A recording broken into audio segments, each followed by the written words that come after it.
Hello, and welcome back to another evening together. Tonight, we're going to talk about endings. Not just any ending, but the ending. The conclusion to a story that's been unfolding since 2016, the final chapter of Stranger Things.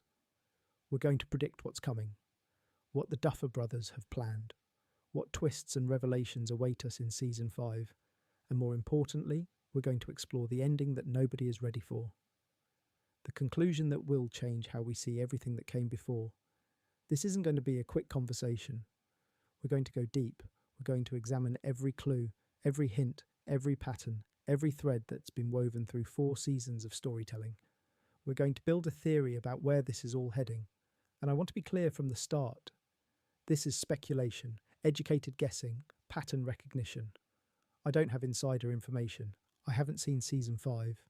Everything we discuss tonight is based on what the show has given us, what the Duffer Brothers have said in interviews, and what narrative logic suggests. But I do think there's an ending coming that most fans aren't prepared for. An ending that will be controversial, divisive, heartbreaking, and ultimately profound. So settle in. Get comfortable. This is meant to be relaxing, comprehensive, something you can listen to as you drift off. We're going to take our time. We're going to explore every angle, and by the end, we'll have a clear picture of what I believe Season 5 has in store. Let's begin with what we know for certain, the facts, the confirmed information, the foundation upon which we'll build our predictions. Season 5 is the final season. The Duffer Brothers have confirmed this repeatedly, 8 episodes, the last chapter, the end of the story. The season takes place in fall 1987, roughly a year and a half after the events of Season 4. Hawkins has been torn apart by the 4 gates Vecna created. The town is under quarantine, the military has taken control, and the Upside Down is spreading. Will Byers now has powers. He can tap into Vecna's hive mind and control anything connected to it. Demogorgons, vines, any creature under Vecna's influence. But this power only works when he's close to the Upside Down, and it requires him to accept himself fully, to stop being afraid of who he is.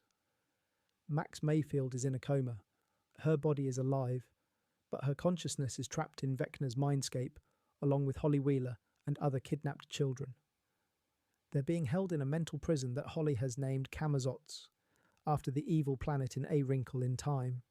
11 has lost her powers temporarily, or they've been suppressed by satellites powered by Holly's psychic energy.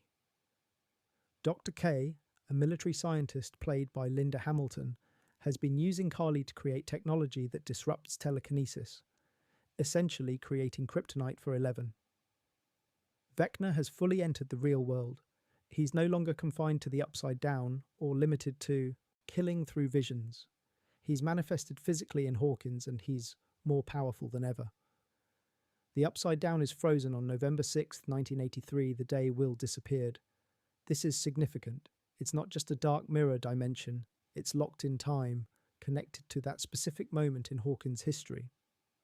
Carly is back. 8, 11's sister from the lab, has returned to the story after being absent for 2 seasons. She has illusion powers and will play a crucial role in the final battle. These are the pieces on the board as we head into Season 5. These are the elements the Duffer Brothers have given us to work with. Now let's talk about what the Duffer Brothers have said about the ending, the hints they've dropped, the promises they've made. They've said that Season 5 will answer the biggest questions. What is the Upside Down really? Who's in control, Vecna or the Mind Flayer? How did all of this begin? And most importantly, how does it end? They've said the ending has been planned from the beginning, that they've known where the story was going since they pitched the show, that everything has been building toward a specific conclusion. They've said Season 5 will be the darkest season, the most violent, the most emotionally devastating, that it will feature deaths, real deaths, permanent deaths that will change everything. They've said the season will come full circle, that it will echo Season 1 in important ways, that Will, the boy who started everything with his disappearance, will be the key to ending it. They've said there will be answers about the Upside Down's true nature that will recontextualize everything we've seen. That Dustin's line in the trailer, "Everything we've ever assumed about the Upside Down has been dead wrong," is significant. They've said the finale is over 2 hours long, a massive cinematic conclusion, the longest episode of the series, the biggest battle, the highest stakes, and they've said it will be satisfying, that fans who've been with the show from the beginning will feel like the journey was worth it, that the ending earns the 8 years of build-up. These are bold promises, ambitious claims, and they set expectations very high. Now let's talk about patterns. What Stranger Things has done before, how it structures its stories, what we can learn from the previous seasons about how this one will unfold. Every season of Stranger Things follows a similar structure. There's a new threat, a mystery to solve, a battle to fight, and a resolution that feels complete, while also setting up the next season. Season 1 introduced the Demogorgon and the Upside Down.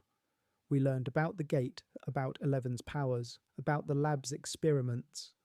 The threat was defeated when Eleven destroyed the Demogorgon, but she disappeared in the process. The gate remained open.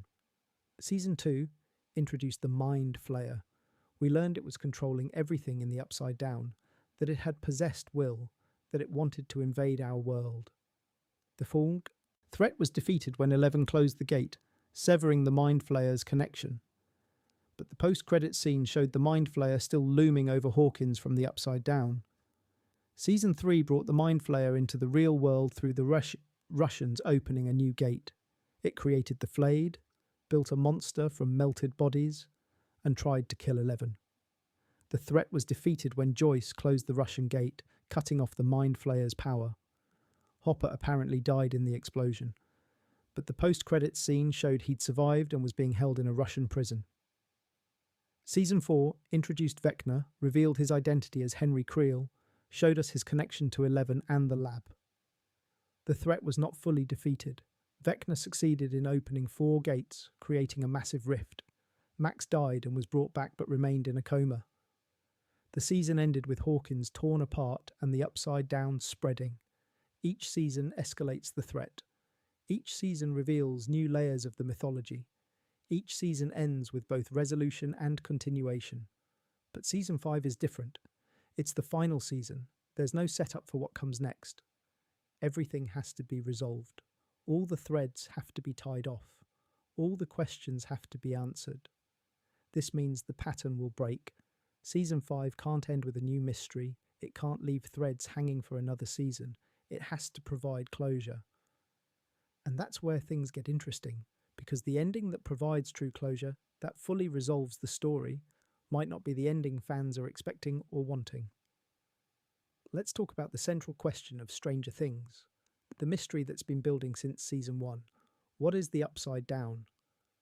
For 4 seasons, we've been told it's another dimension, a parallel world, a dark reflection of our reality, a place where monsters live.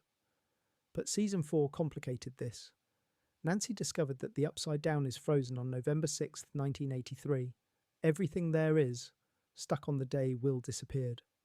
This suggests the Upside Down isn't just a parallel dimension that's always existed. It's connected to Hawkins, connected to that specific moment in time. Dustin theorizes that Eleven created the Upside Down when she opened the gate, that it didn't exist before then, that it's a product of her psychic powers interacting with Dimension X. But this doesn't quite work. We know Henry Creel, 1, was sent to Dimension X in 1979, 4 years before Eleven opened the gate in 1983. So something existed there before November 6, 1983. The most likely explanation is that Dimension X and the Upside Down are not the same thing. Dimension X is the primordial space, the formless void where 1 was sent. The Upside Down is what Eleven created when she opened the gate, a snapshot of Hawkins frozen in time, overlaid onto Dimension X. But even this doesn't fully explain everything. Why would Eleven's gate create a frozen snapshot? Why that specific day? Why Hawkins specifically? Here's what I think is really going on. And this is where we start to get into the prediction nobody is ready for. The Upside Down is not a place. It's not a dimension. It's a psychic construct. A manifestation of trauma and memory and psychic energy given physical form. Think about what we know. The Upside Down is frozen on the day Will was taken. It looks exactly like Hawkins from that moment. It's covered in decay and darkness, representing the corruption and horror of what happened. It responds to psychic energy. 11 can manipulate it. Will can sense it. Vecna controls it. It's not a separate physical reality. It's a shared psychic space made real through the combined power of the numbered children. This would explain why it's frozen in time. It's not actually time. It's memory. Specifically, it's the traumatic memory of November 6th, 1983, the day everything changed, the day the innocence of Hawkins was shattered, the day the horror began. It would explain why it looks like Hawkins, because it's drawn from the memories and experiences of people connected to Hawkins, 11 who lived there, 1 who grew up there as Henry Creel, Will who was taken there. It would explain why it's connected to the hive mind, because the hive mind is also psychic. It's a network of consciousness, not a physical system. The creatures, the vines, the mind flayer itself, they're all manifestations of psychic energy. If this is true, then the upside down isn't something that can be destroyed with physical force. You can't bomb it. You can't seal it off, because it's not really there. It's a projection, a collective nightmare. The only way to end the upside down is to end the trauma that created it, to heal the psychic wound that's been bleeding into reality since 1983. And that brings us to the real question: what trauma created the upside down? What wound needs to be healed? The obvious answer is 11 opening the gate. That's the traumatic event. That's when everything went wrong. But I don't think that's quite right. I think the trauma goes deeper, further back. I think the real wound is what happened to 1. What happened to Henry Creel? What Brenner did to these children? Henry was the first, the original victim, a child with powers who was experimented on, controlled, imprisoned. His trauma, his rage, his desire to destroy the world that hurt him, that's the infection. That's the poison that's been spreading through Hawkins for decades. When 11 sent him to Dimension X in 1979, she didn't solve the problem. She just moved it, pushed it into another space. And it festered there. It grew.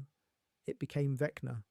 And when 11 opened the gate in 1983, she created a bridge between that festering trauma and the real world. She gave it a door, a way to manifest, a way to spread. The upside down is Henry's trauma made physical, his pain, his anger, his corruption, all of it bleeding into reality. And the only way to end it is to address that trauma at its source. This is where the prediction starts to take shape. This is where we begin to see the ending nobody is ready for. If the upside down is Henry's trauma, then defeating Vecna isn't enough. Killing him won't solve anything. It might even make things worse. The trauma doesn't end when the traumatized person dies. It persists, it spreads, it infects others. To truly end the upside down, someone has to heal Henry. Not defeat him, not destroy him, heal him. They have to reach the part of him that's still human, the part that's still Henry Creel, the frightened, confused child who didn't understand what was happening to him, the part that's still capable of redemption. And I think that someone is Will. Will and Henry are mirrors. They're the first and the last. Henry was Brenner's first victim, taken in the 1950s. Will was Vecna's first victim, taken in 1983. Both were children when they were targeted. Both were sensitive, artistic, different. Both were possessed, contaminated, connected to the hive mind. Both have powers they didn't ask for.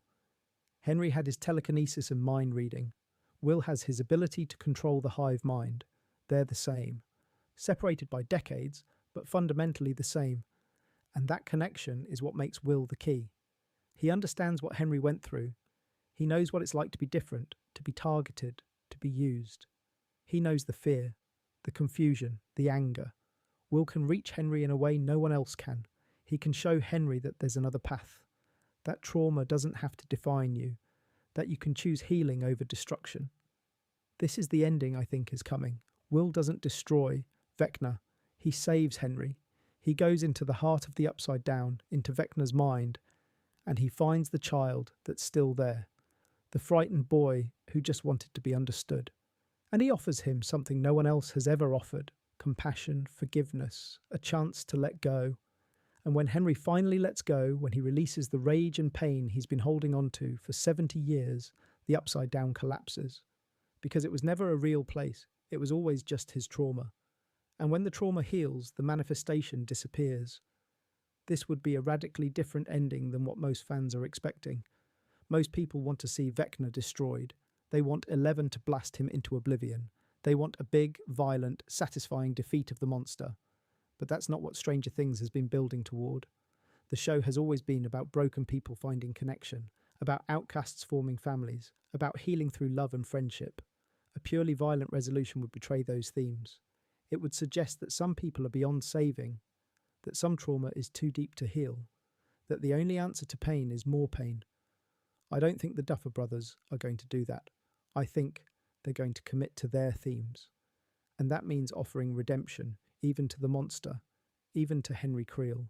Now, this doesn't mean Henry survives. Redemption and survival aren't the same thing. I think Henry dies, but he dies at peace. He dies having let go of his rage. He dies human again, not a monster.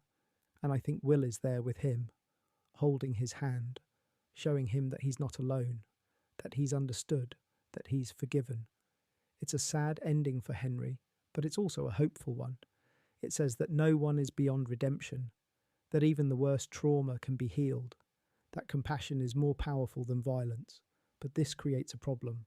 If Will saves Henry, if he goes into the Upside Down and connects with Vecna on this deep psychic level, what does that cost him? Throughout the series, we've seen that psychic connections have consequences. When Will was possessed by the Mind Flayer in Season 2, it nearly killed him. The connection was painful, invasive, corrosive. When Eleven uses her powers too much, she collapses. She bleeds. She exhausts herself to the point of unconsciousness. Psychic power comes at a price, and the deeper the connection, the higher the price. If Will connects with Henry deeply enough to heal him, deeply enough to end the Upside Down, that connection might destroy him. This is the Harry Potter parallel that Noah Schnapp referenced. Will is the Horcrux. He's carrying a piece of Vecna inside him through their connection, and to destroy that piece, to sever that connection permanently, Will might have to die. Or more accurately, he might have to choose to die. In Harry Potter, Harry walks into the forest knowing Voldemort will kill him. He makes the choice. He sacrifices himself to destroy the Horcrux and save everyone else. I think Will makes the same choice. He goes into the Upside Down knowing he might not come back, knowing that healing Henry might mean losing himself, and he does it anyway. Because that's who Will is. He's brave, he's compassionate. He's the kid who was always too scared to stand up for himself, finally finding the courage to make the ultimate sacrifice. It's a devastating ending. Will Byers, the boy whose disappearance started everything, dying to end everything. The story comes full circle in the cruelest way, but it would also be earned. Will's entire arc has been about overcoming fear, about accepting himself, about finding his power, and the ultimate expression of that power is choosing to give his life to save others. This is the ending nobody is ready for. The death of Will Byers. Not a heroic battle death like Eddie's, not a sacrifice in the heat of the moment like Billy's, but a conscious, deliberate choice. Will, walking into the Upside Down knowing what it will cost and doing it anyway. Mike would be destroyed. Joyce would be shattered. Jonathan would be broken. The entire party would grieve, but Will would die having saved everyone, having ended the nightmare, having proven that he was never weak, never a victim, never less than anyone else. He was the hero all along. Now I know what you're thinking. The Duffer Brothers said they're not Game of Thrones. They said they wouldn't kill the main kids. They said killing Mike would be too depressing, would change what the show is. And that's true. They did say that. But they also said Season 5 would be the darkest, most devastating season. They said there would be real deaths. They said the ending would be emotionally brutal. And Will isn't Mike. He's not the leader. He's not the protagonist. He's the catalyst, the one who started everything. And narratively, the catalyst often has to be consumed by the reaction they set in motion. Will's death would be tragic, but it would also be thematically perfect. It would complete his arc. It would give meaning to his suffering. It would transform him from victim to saviour. And it would devastate the audience in a way that honours the weight of what's at stake. This isn't a safe, happy ending. This is war. And war has casualties. But Will's death isn't the only shocking ending I think is coming. There are other characters whose fates I believe will surprise people. Let's talk about 11, the girl with powers, the psychic warrior, the hero. For 4 seasons, 11 has been the weapon, the one who fights, the one who saves everyone. She's powerful, essential, central to every major victory. But what if season 5 is about 11 learning? She doesn't have to be the weapon anymore? What if her arc is about choosing powerlessness, about laying down the burden she's carried since she was a child? I think 11 loses her powers permanently, and I think she chooses to lose them. Throughout the series, 11's powers have caused her pain. They've exhausted her. They've made her a target. They've defined her in ways she never wanted. She's never gotten to just be a normal girl. She's always been 11, the psychic, the lab experiment, the weapon. What if the ending gives her the chance to be Jane, just Jane Hopper, a normal girl with a normal life? I think the final battle requires 11 to give up her powers. Maybe to power some device that seals the Upside Down permanently. Maybe to break Vecna's connection to the hive mind. Maybe to save Max and the other trapped children. Whatever the reason, 11 has to make a choice. Keep her powers and remain a weapon for the rest of her life, constantly fighting, constantly in danger. Or sacrifice her powers and become normal. And I think she chooses normal. She chooses to be powerless, to be vulnerable, to be human. It's a controversial choice. Many fans want 11 to remain powerful. They want her to keep fighting. They want her to stay special. But being special has never made 11 happy. It's trapped her, isolated her, put her in constant danger. Giving up her powers would be the ultimate act of self-determination. It would be 11 saying, I'm more than what I can do. I'm more than my abilities. I'm a person, and I choose how I want to live. And she chooses a life without powers, a life without fighting. A life where she gets to be a teenager, go to school, have normal relationships, exist without the weight of the world on her shoulders. This would be a happy ending for 11, but it would also be bittersweet, because it means the hero lays down her sword, the warrior retires. The girl who saved everyone so many times finally gets to save herself by choosing to stop. I think the final scene of 11 in the series is her at a normal high school. No powers, no threats, just a girl living a normal life, finally free. It's an ending that prioritises 11's humanity over her utility, and I think that's what the Duffers have been building toward all along. Let's talk about Hopper, the protector, the father figure, the man who's died and come back. Hopper has already had a fake death.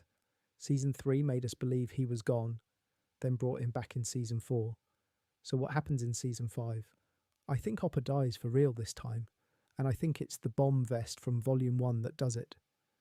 In Episode 4, Hopper straps on explosives as a contingency plan. If there's no other way to stop Vecna, he'll detonate and take Vecna with him. That's Chekhov's gun.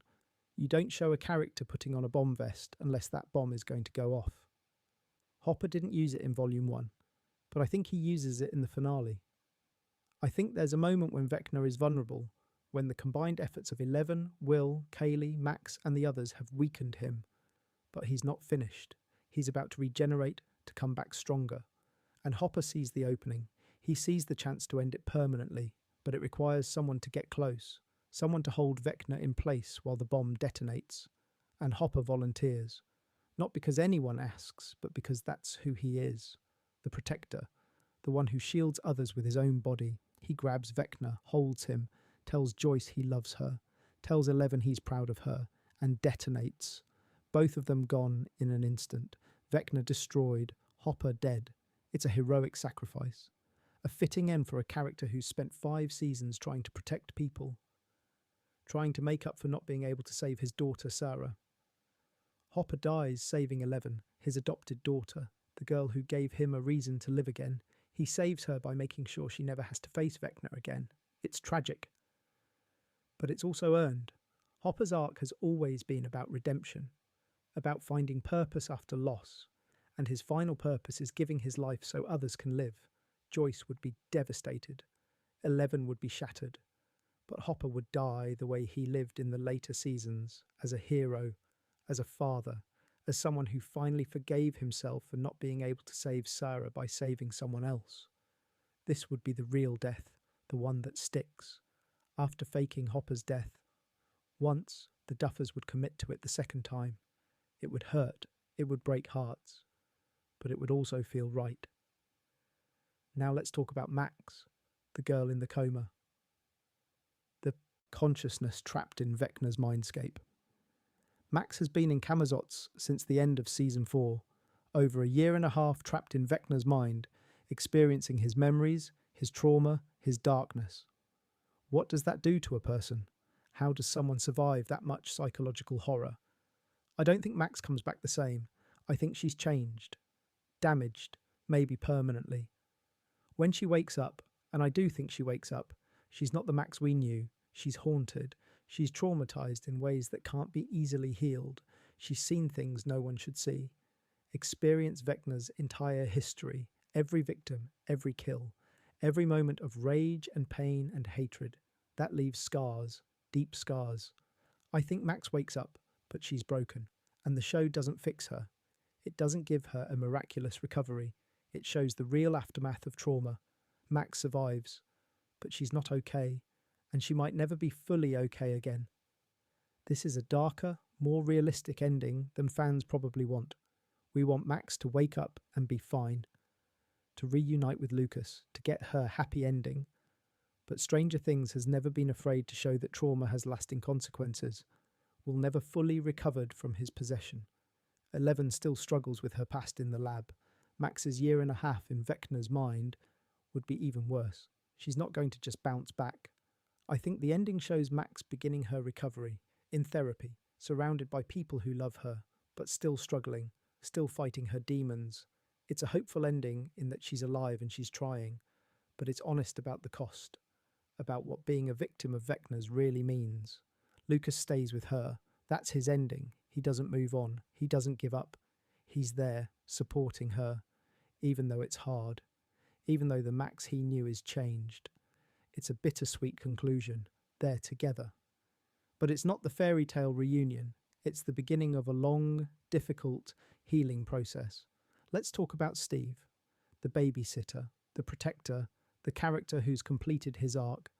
I've already discussed the evidence that Steve might die, the completed character arc, the hug with Dustin in the trailer, the pattern of the show sacrificing beloved secondary characters. And I do think Steve is at serious risk, but I don't think he dies the way people expect. I think Steve survives the main battle. He makes it through the fight with Vecna. He's alive when the dust settles. But I think he's injured, seriously injured, fatally injured. There's a scene in the aftermath. The threat is ended. Hawkins is safe. Everyone is celebrating or grieving or processing. And Steve is sitting somewhere, bleeding. He's been holding a wound, keeping pressure on it, not telling anyone because there were more important things to deal with. Dustin finds him, realizes how bad it is, tries to get help. But it's too late. They're too far from the hospital. Steve has lost too much blood, and Steve knows it. He's known for a while. He's been saying goodbye in his head, making peace with it. He tells Dustin it's okay, that he's glad they were friends, that he's proud of the person Dustin's become, that Dustin should keep being smart, keep being brave, keep being himself. And Dustin is crying, trying to argue, trying to say, Steve will be fine. But Steve just smiles, says something funny, something very Steve. And then he's gone. It's quiet, it's intimate, it's not a dramatic battlefield death, it's a slow fade. A gentle ending for someone who spent years being loud and flashy and trying to impress people. Steve dies knowing he mattered, knowing he was loved, knowing he became someone worth being proud of. It's devastating, but it's also peaceful. Steve doesn't die in pain or fear. He dies surrounded by the people he protected, the kids he saved, the family he chose, and that hug from the trailer is after. It's Dustin and someone else, maybe Robin, grieving together, holding each other, processing the loss. This ending would hurt, but it would also honour Steve's character. He doesn't get a flashy hero's death. He gets a real one, a human one, a death that comes from caring more about others than himself. Now let's talk about the Mind Flayer. the shadow monster, the hive mind, the thing we thought was the ultimate evil. I think the finale reveals something crucial about the Mind Flayer, something that changes everything. The Mind Flayer is not evil, it's not trying to destroy the world, it's not a cosmic horror bent on domination. It's a defense mechanism, a response to Henry's trauma. When Henry was sent to Dimension X in 1979, he found formless psychic energy there, and that energy responded to his emotional state, his pain, his rage, his desire to reshape the world. The Mind Flayer is Henry's trauma-given form. It's not a separate entity, it's him. An extension of his subconscious, his shadow self. Everything the Mind Flayer has done, possessing will, creating the flayed, attacking Hawkins. It's all been Henry's trauma trying to spread, trying to make the world reflect his internal pain. The Mind Flayer isn't the villain, it's the symptom. And you can't destroy a symptom. You have to treat the disease. When Will heals Henry, when Henry finally lets go of his trauma, the Mind Flayer doesn't need to be defeated. It just dissolves. It was never real. It was always just a manifestation of Henry's pain. This would recontextualize every appearance of the Mind Flayer. Every time it attacked, it wasn't evil. It was wounded, lashing out, trying to protect Henry by destroying anything that threatened him. It's a tragic revelation. The monster we feared for 4 seasons was just a scared child's defense mechanism grown out of control.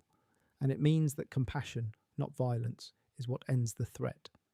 Understanding, not destruction. This is the ending nobody is ready for because it asks us to see the monster as a victim. To understand that even the Mind Flayer deserves pity, not hatred. It's a radical reframing, and it's completely in line with Stranger Things themes about broken people and found families and healing through connection. Let's talk about Hawkins itself, the town, the setting, the place where all of this has unfolded. I think Hawkins is destroyed. Not metaphorically, literally. The town is abandoned, left in ruins. The upside down has spread too far.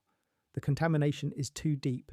Even when Vecna is defeated, even when the gates are closed, Hawkins remains toxic. The military maintains the quarantine. The town is evacuated. Everyone has to leave. And they don't come back. This would be a heartbreaking ending for the town that's been the heart of the series. But it would also be realistic. You can't have 4 massive gates tear through a town, have the upside down spread across it, have Vecna walk through the streets, and expect everything to just go back to normal. There are consequences, and one of those consequences is that Hawkins is lost. The final scenes show the characters leaving, packing up, saying goodbye to the place they grew up. Some of them are relieved. They never liked Hawkins anyway. It was too small, too judgmental, too stuck in its ways, but others are devastated. This is home. This is where their memories are. This is where they became who they are. They drive away. Looking back at the town in the rear-view mirror, seeing the military checkpoints, the quarantine signs, the empty streets. Hawkins is a ghost town now, a cautionary tale, a place marked by tragedy. And the characters have to find new homes, new lives, new normals. It's an ending about displacement, about loss, about the impossibility of going back to how things were. You can't return to innocence once it's been shattered. You can't rebuild a town that's been consumed by another dimension. You can only move forward. This would be controversial. Fans love Hawkins. They love the small town setting, the nostalgia, the 80s Americana. But destroying Hawkins would be a powerful statement. It would say that some things can't be fixed. Some losses can't be recovered from. Some homes can't be returned to. All you can do is carry the memories with you and build something new somewhere else. Now let's talk about the survivors, the characters who make it through. What their endings look like. Mike becomes a writer. He processes everything that happened by turning it into stories. He writes about monsters and friendship and bravery. He writes about the friends he lost, the battles he fought, the impossible things he witnessed. His books are published under a pseudonym. They're marketed as fantasy, as fiction, and people read them never knowing they're true. Mike finds peace in telling the story, in making sure that what happened in Hawkins isn't forgotten, that the people who died, Will, Hopper, Steve, whoever else doesn't make it, are remembered as heroes. Dustin becomes a scientist. He goes to college, gets a PhD, works on understanding dimensional physics. He spends his life trying to make sense of what happened, trying to find a scientific explanation for the upside down. He never quite succeeds. Some things resist explanation, but he keeps trying. Because that's who Dustin is. Curious, persistent, always seeking answers. Lucas stays with Max. He becomes a counselor, someone who helps trauma survivors. He dedicates his life to helping people heal from the kind of damage Max experienced. They build a life together. It's not perfect. Max has bad days. Days where she can't get out of bed. Days where the memories are too strong. But Lucas is patient. And slowly, very slowly, Max gets better. Not healed, not fixed, but better. Erica becomes a politician, a fierce advocate for transparency in government. She fights against the kind of secrecy and experimentation that Hawkins' lab represented. She's good at it. She's smart, determined, unafraid to speak truth to power. She makes a difference. Nancy becomes an investigative journalist. She exposes government corruption. She tells the stories no one else will tell. She's fearless and relentless. She never writes about Hawkins directly. The truth would never be believed, but she uses what she learned there. The importance of asking questions, of not accepting official narratives, of fighting for the truth. Jonathan becomes a photographer. He documents the aftermath of trauma, disasters, war zones, places where terrible things have happened. His photos are haunting, beautiful and terrible. They show the resilience of people who've survived the unsurvivable.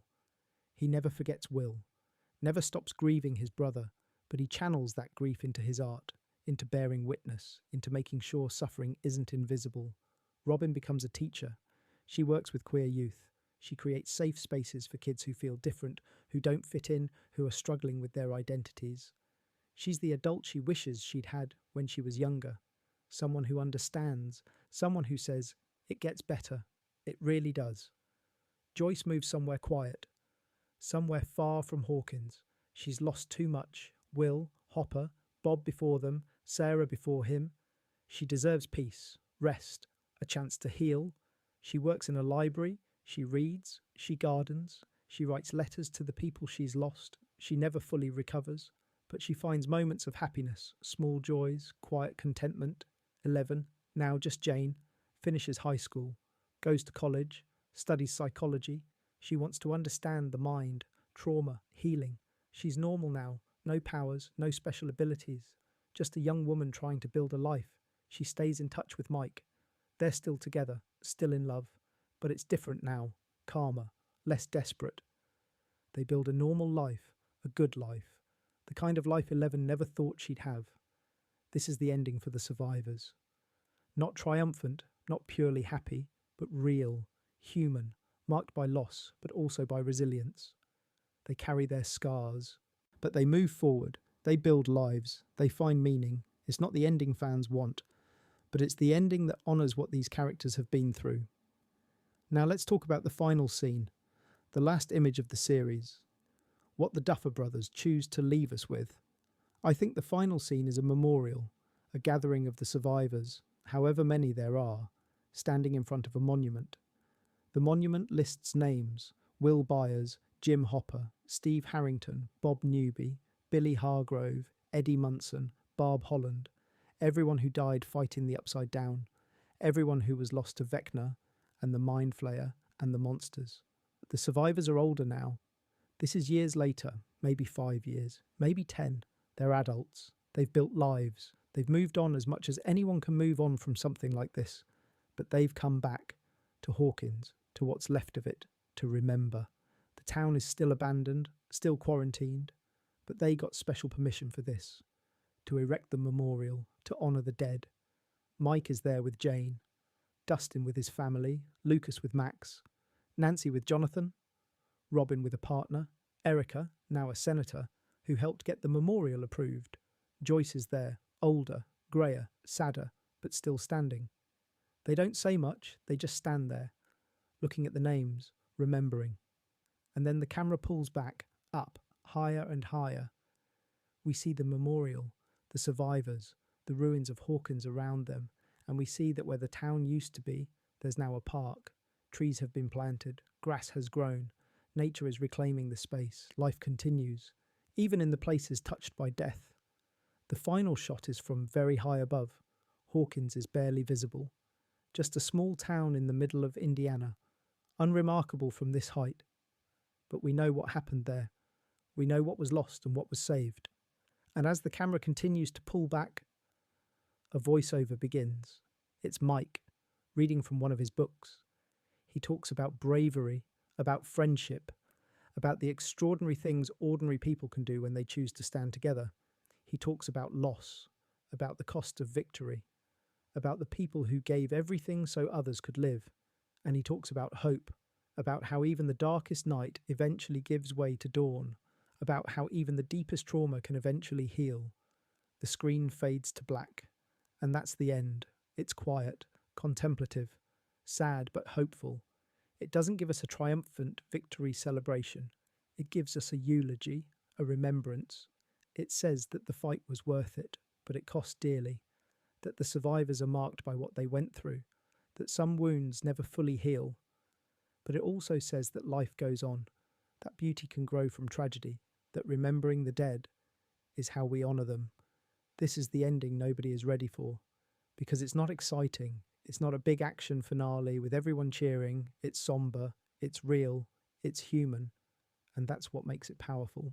Now let's talk about why this ending makes sense. Why, despite being darker than what fans might want, it's the right conclusion for Stranger Things.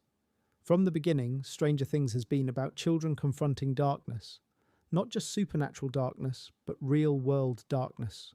Trauma, abuse, loss, neglect. Every major character is dealing with some form of pain.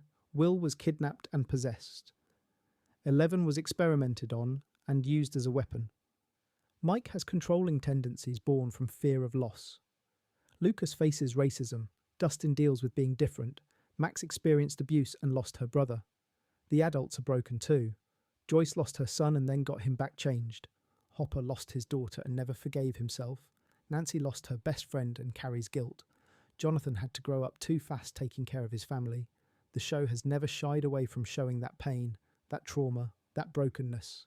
And it's never pretended that fighting monsters fixes internal wounds. Will wasn't healed by escaping the Upside Down. He was still traumatized, still struggling, still different. 11 wasn't fixed by defeating the Demogorgon or the Mind Flayer. She's still processing her abuse, still learning how to be a person. The show understands that defeating external threats doesn't automatically heal internal damage. So why would the ending be any different? Defeating Vecna doesn't undo the trauma. It doesn't bring back the dead. It doesn't make everything okay. It just ends the immediate threat. The rest, the healing, the recovery, the building of new lives, that's the work that comes after. And that work takes time, years, maybe a lifetime. The ending I've predicted honours that reality. It doesn't tie everything up in a neat bow. It doesn't pretend that victory means happiness. It shows the cost, the loss, the grief. But it also shows the resilience, the determination to keep living, the choice to move forward even when it's hard. That's what Stranger Things has always been about. Resilience in the face of overwhelming darkness, finding light even when everything seems hopeless. The ending I've described is dark, but it's not hopeless. The characters survive. They build lives, they find meaning, they remember and honour those who didn't make it. It's a realistic ending, a human ending, an ending that treats these characters and their experiences with respect. And I think that's what the Duffer Brothers have been building toward all along. Now let's address the counter-arguments. The reasons why this ending might not happen. Why I might be completely wrong. First, there's the commercial consideration. Stranger Things is Netflix's biggest show. It's a massive franchise. There are spin-offs planned, merchandise, theme park attractions, killing major characters, destroying Hawkins, ending on a somber note. These are risky moves commercially. They might alienate fans. They might damage the brand. Netflix and the Duffer Brothers might choose a safer ending. One where everyone survives, Hawkins is saved, and everything works out. One that leaves the door open for future content. One that sends audiences away happy. That's possible. Likely, even from a business perspective. But the Duffer Brothers have always prioritised story over commercial concerns. They've made bold choices. They've killed beloved characters before. They've gone dark when it served the narrative. And they've said repeatedly that season 5 will be emotionally devastating, that it will be the darkest season, that there will be real consequences. If they're telling the truth about that, then the safe, happy ending doesn't fit. Second, there's the question of tone. Stranger Things has always balanced darkness with hope, scares with heart, trauma with healing. The ending I've predicted might be too dark, too sad. It might not have enough hope to balance the grief. The Duffer Brothers might pull back. They might give us more survival, more happiness, more triumphant moments. Will might live. Hopper might live. Steve might live. Hawkins might be saved. The ending might be bittersweet, but ultimately hopeful. Loss, yes, but also survival. Grief, yes, but also joy. That's entirely possible. And it might be a better tonal fit for the show, but I don't think so. I think the Duffers are committed to showing the real cost of this war, and that cost is measured in lives lost and places destroyed. Third, there's the question of fan expectations. The Duffer Brothers know what fans want. They read the theories, they see the reactions, they know which characters are beloved. They might not want to disappoint fans. They might give us the endings we're hoping for. Steve survives. Will survives. Max wakes up fine. Everyone gets their happy ending. It's possible. Creators often struggle with the decision to serve the story or serve the audience. But the best endings are the ones that serve the story, that feel earned, even if they're not what we wanted. And I think the Duffers know that. I think they'll choose narrative integrity over fan service. Fourth, there's the possibility that I'm just wrong about what the story is building toward, that I've misread the themes, misunderstood the character arcs, misinterpreted the clues. Maybe the ending is something completely different, something I haven't even considered, something that will surprise everyone in ways I can't predict. That's always possible. I'm working with incomplete information. I haven't seen season 5. I'm making educated guesses based on patterns and themes and narrative logic, but I could be wrong about all of it, about the Upside Down's nature, about Will's fate, about the ultimate resolution. I could be completely, hilariously wrong. And honestly, I kind of hope I am, because the ending I've predicted is heartbreaking, and part of me wants Will to survive, wants Hopper to survive, wants everyone to get their happy ending. But another part of me, the part that loves good storytelling, the part that respects bold creative choices, that part thinks this is where the story is heading, and that part is both terrified and excited to see if I'm right. Now let's talk about what happens if I'm right. What it means if this is really the ending we get. If Will dies saving Henry, if Hopper dies destroying Vecna, if the ending is as dark and somber as I've predicted, the fan reaction will be intense. Some fans will love it.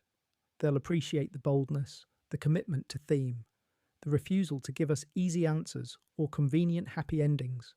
They'll see it as mature storytelling, realistic, honest, emotionally complex.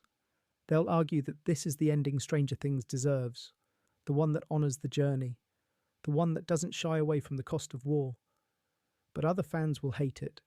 They'll feel betrayed, angry, cheated of the happy ending they've been waiting years for. They'll argue that killing Will is too cruel, that we've watched him suffer for 5 seasons and he deserves peace, that his death is tragedy for tragedy's sake. They'll argue that destroying Hawkins is nihilistic, that the show is saying nothing can be saved, nothing can be protected, everything good gets destroyed. They'll argue that this isn't what Stranger Things is supposed to be. It's supposed to be hopeful, uplifting, about kids winning against impossible odds.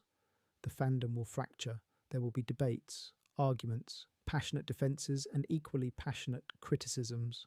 Some people will say it's the best ending the show could have had. Others will say it ruined everything. And both will be right, in a way. Because endings are subjective. What feels earned to one person feels gratuitous to another. What seems brave to one seems needlessly dark to another. There's no way to please everyone, especially with a show this popular, this beloved, this important to so many people. The Duffer Brothers will face criticism either way. If they go dark, they'll be accused of being cruel to their characters and their audience. If they go light, they'll be accused of selling out, of chickening out, of prioritizing fan service over storytelling. They can't win, not completely. All they can do is tell the story they believe in, the ending they think is right, and trust that it will resonate with enough people to matter. And I think the ending I've predicted, as dark as it is, would resonate because it's honest, it's human, it honours the themes the show has been exploring for 8 years. It says that trauma is real, that healing is hard, that victory comes at a cost, that some wounds never fully close, but it also says that life continues, that meaning can be found even in tragedy, that remembering the dead honours them, that moving forward isn't forgetting, it's choosing to live. That's a powerful message, a necessary message, especially in our current moment where trauma is everywhere and healing seems impossible and the world feels broken. Stranger Things could give us an ending that acknowledges all of that doesn't look away, that sits with the grief and still finds hope. Not cheap hope, not unearned hope, but the hard-won hope of people who've lost everything and chosen to keep going anyway. That's the ending nobody is ready for, because it asks us to confront our own grief, our own losses, our own broken places. It asks us to see ourselves in these characters, and to believe that if they can survive, maybe we can too. Now let's talk about the technical aspects, how the finale might be structured, how the Duffers might execute this ending. The finale is over 2 hours long. That's a lot of time. Enough for multiple storylines, multiple climaxes, multiple emotional beats. I think the structure will be something like this. The first 30 minutes are preparation. The characters gather, they plan, they say their goodbyes. They prepare for the final battle knowing some of them won't come back. These scenes are quiet, intimate, character-focused. Mike and Eleven talking about their future. Lucas and Max connecting one more time. Dustin and Steve having their final conversation. Joyce and Hopper acknowledging what they mean to each other. These are the moments fans will remember. The goodbyes, the I love yous, the acknowledgements of everything these people have been through together. The next 60 minutes of the battle, multiple fronts, multiple objectives. One group is trying to rescue Max, Holly, and the other children from Vecna's mindscape. Kaylee uses her illusions.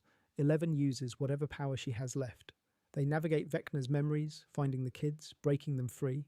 Another group is fighting in the physical world, defending Hawkins, holding back the creatures pouring through the gates.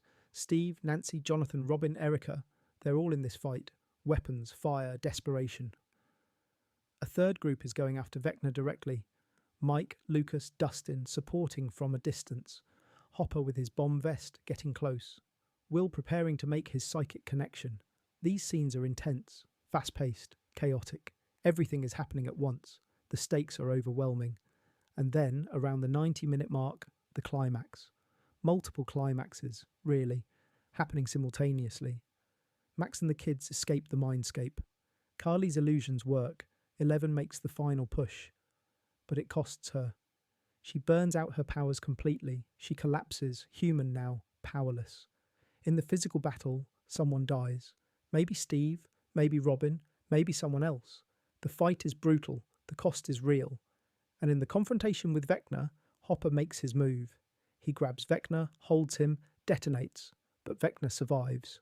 Wounded but alive. The bomb wasn't enough. And that's when Will steps forward. He reaches out psychically, he makes the connection, he goes into Vecna's mind. And everything slows down, gets quiet. We're in a psychic space now, a mental landscape. Will finds Henry, the child, the frightened, angry boy who just wanted to be understood. And Will talks to him, tells him he knows what it's like, to be different, to be scared, to be hurt. He tells Henry it's okay to let go, that holding on to pain doesn't protect you, it destroys you. Henry resists. He's been this creature for so long. He doesn't remember how to be anything else. But Will is patient, compassionate. He shows Henry his own memories, his own pain, his own healing. He shows Henry that another path is possible. And slowly, Henry begins to let go. The rage fades, the corruption recedes. The monster becomes a child again. But as Henry lets go, Will starts to fade. The connection is consuming him. He's pouring himself into Henry, filling the spaces where the trauma used to be with compassion, with light. Henry realizes what's happening. He tells Will to stop. He doesn't want this. He doesn't want someone else to die for him. But Will smiles, says it's okay, says this is his choice. And Henry understands. This is what he never had, a choice, the ability to decide his own fate. So Henry makes his own choice. He lets go completely, releases all the pain, all the rage, all the corruption, and when he does, the upside down begins to collapse. The vines shrivel, the creatures dissolve, the gates seal, Henry dies, but he dies human, dies at peace, dies forgiven, and Will dies with him. Holding his hand, not afraid, not alone, the battle ends, the threat is over.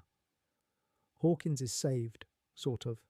The upside down is gone, but the cost is staggering. Will is gone, Hopper is gone, Steve or whoever else died in the battle is gone. The last 30 minutes of the finale are the aftermath, the grief, the funerals, the goodbyes. We see the characters processing, breaking down, holding each other. Joyce collapsing when she realises Will is really gone. Mike unable to speak, just numb. Dustin sobbing into Robin's shoulder. We see them trying to rebuild, trying to figure out what comes next. And then we jump forward. Years later, the memorial scene, the survivors gathering, the final moments, Mike's voiceover, the camera pulling back, and the end. It's an emotional structure designed to devastate, to make us feel the weight of what's been lost, to honour the sacrifice without glorifying it. It's not a triumphant ending, it's a surviving ending, and that's what makes it powerful. Now let's talk about the themes, what this ending says, what it means. The ending I've predicted is fundamentally about the cost of compassion, about choosing to understand rather than destroy, about healing rather than revenge. Will could destroy Vecna, he has the power. He could tear Henry apart from the inside, use the hive mind connection to annihilate him. But he doesn't, he chooses compassion instead. That choice costs him his life, but it also breaks the cycle, ends the trauma, heals the wound that's been festering for 70 years. It says that compassion is more powerful than violence, but it also says that compassion is harder, more painful, more costly. It's easy to destroy, it's hard to heal. The ending also explores the idea of trauma as a contagion. Henry's trauma created the upside down. The upside down traumatized Will. Will's trauma connected him to Henry. The cycle perpetuates itself. The only way to break the cycle is for someone to absorb the trauma without passing it on, to take the pain into themselves and transform it into something else, something better. That's what Will does. He takes Henry's trauma, his pain, his rage, and he transforms it through compassion. He stops it from spreading any further. But the transformation costs him. He can't carry that much darkness and survive. It's a meditation on the nature of heroism. Heroes aren't people who fight without fear. They're people who act despite fear, who choose to do the right thing even when it costs them everything. Will is terrified, but he does it anyway. That's what makes him a hero. The ending also explores grief and memory. The survivors carry the dead with them. They remember, they honour, they tell the stories. That's how the dead live on. Not through supernatural means, but through memory, through the impact they had on the people who loved them. Will lives on in Mike's stories, in Joyce's memories, in the lives of the people he saved. That's not nothing, that's everything. The ending says that some things can't be fixed. Hawkins can't be rebuilt, Will can't be brought back, Hopper can't be resurrected again. But that doesn't mean everything is lost. Life continues, new homes are built, new stories are told. The ending is about acceptance, about letting go, about moving forward even when you want to stay in the past. It's about the impossibility of returning to innocence. Once you've faced the darkness, once you've lost people, once you've been changed by trauma, you can't go back to who you were. All you can do is become someone new, someone shaped by loss but not destroyed by it. That's what the survivors do. They don't forget, they don't pretend it didn't happen, but they also don't let it define them completely. They build new lives, find new purposes, create new families, and they remember, always remember. That's the ending, that's what it means. And that's why nobody is ready for it, because it asks us to sit with grief, to accept that some losses can't be recovered from, to understand that happy endings aren't always possible, but it also asks us to find hope anyway, to believe that life has meaning even in the face of tragedy, to trust that remembering the dead honours them. It's a difficult ending, a challenging ending, an ending that doesn't give us what we want, but gives us what we need. And I think that's what the Duffer Brothers are going to deliver. Let's talk about some alternative possibilities, variations on this ending that might be more or less likely. One variation is that Will doesn't die. He makes the connection with Henry, heals him, ends the upside down, but he survives. He's changed, damaged, maybe permanently affected by the experience, but alive. This would be more hopeful, more forgiving. It would give Will the ending fans want, survival and peace, but it would also reduce the stakes. If Will can heal cosmic trauma without cost, what does that say about the nature of sacrifice? I think Will has to die for the ending to work, for the sacrifice to mean something. Another variation is that 11 dies instead of, or in addition to Will. She uses the last of her power to make the final blow against Vecna, and it kills her. This would be shocking, devastating. The main character dying, but I don't think it's where the story is heading. 11's arc is about escaping the role of weapon, not dying as a weapon one last time. I think she survives, powerless but free. Another variation is that no main characters die. The Duffers protect the kids like they have for 4 seasons. Steve dies, maybe Hopper, maybe some other secondaries. But Mike, Will, Lucas, Dustin, 11, Max, they all survive. This is possible. Maybe likely, even. The Duffers might not have the courage to kill the main kids. But if they don't, the ending will feel safe. Less earned, like they pulled their punches. I hope they don't do that. I hope they commit to the darkness they've been building toward. Another variation is that Hawkins is saved. The town is damaged, but recoverable. People come back. Life continues there. This would be more traditionally uplifting. Hawkins endures. The town that's been the heart of the series survives. But I think destroying Hawkins makes more thematic sense. Some things can't be saved. Some places are too damaged to return to. Another variation is that the ending is ambiguous. We don't get clear answers about who lives, who dies, what happens next. The Duffers leave it open to interpretation. This would be frustrating for many fans. After 8 years, people want closure, not ambiguity. But it's a possibility. Some creators prefer to leave things open, to let audiences decide for themselves. I don't think the Duffers will do this, though. They've promised answers, clarity, resolution. I think they'll deliver that, even if the answers are painful. Now let's talk about what happens after the ending, how fans will react, how the cultural conversation will shift. If the ending is as dark as I've predicted, there will be a grieving period. Fans will need time to process, to mourn, to come to terms with what they've seen. Social media will explode, theories will be shared, reactions will range from praise to outrage, think pieces will be written, podcasts will dissect every moment, YouTube will be flooded with reaction videos. The ending will be polarizing. Some will call it brilliant, others will call it a betrayal. But it will be talked about, it will matter, it will be remembered. And ultimately, that's what separates good endings from great ones. Great endings take risks, they commit to their themes even when it's painful. They don't give us what we want, they give us what the story needs. I think the Stranger Things ending will be great. Controversial, yes. Divisive, yes. But great. It will be the kind of ending people are still discussing years later. The kind that redefines how we see the entire series. And it will be the ending nobody is ready for. Because we've convinced ourselves that Stranger Things is safe, that it won't really hurt us, that it will protect the characters we love. But it won't. It can't. Not if it wants to be honest about the cost of what these characters have been through. The ending will hurt. And that's how we'll know it worked. So here we are. At the end of this long journey through prediction and speculation, through theme and pattern, through hope and fear, we've explored the ending I believe is coming, the ending nobody is ready for. Will dies, saving Henry. Hopper dies, destroying Vecna. 11 loses her powers, but gains her freedom. Max survives, but carries deep scars. Steve dies quietly, surrounded by the people he protected. Hawkins is destroyed, abandoned, left to nature. The survivors move forward. They build new lives. They carry their grief, but don't let it consume them. They remember. They honour the dead. They tell the stories. And years later, they gather at a memorial in the ruins of the town that shaped them. They stand together, marked by loss, but not destroyed by it. The camera pulls back. The town fades. And Mike's voice reminds us that bravery and friendship and love are what endure, even when everything else is lost. That's the ending.